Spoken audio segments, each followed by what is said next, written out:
Disney conquers the box office once again, having turned another one of their attractions from the most magical place on Earth into a paint-by-numbers blockbuster. Because if it worked for Pirates of the Caribbean, it can work for other theme park rides too. I mean, just look at how successful Haunted Mansion, Country Bears, and Tomorrowland all were.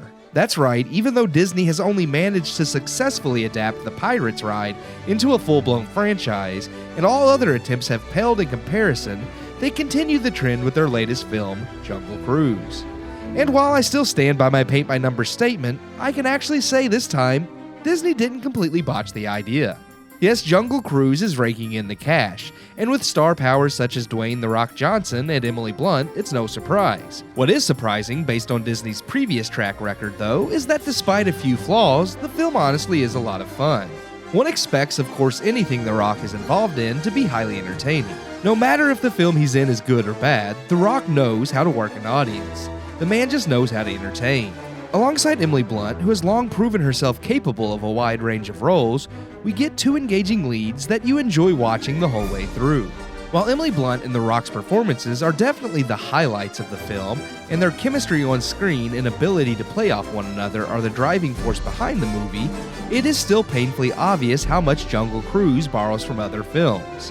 Anyone who has seen Pirates of the Caribbean will feel the story and villains are eerily familiar.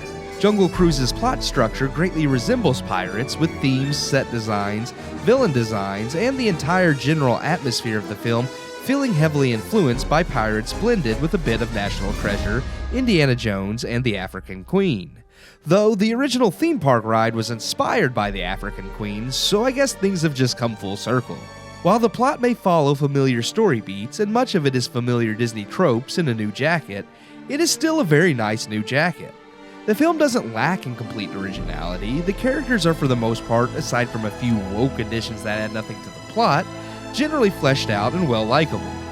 The humor is very well done, and even backstories and character development keep the movie compelling.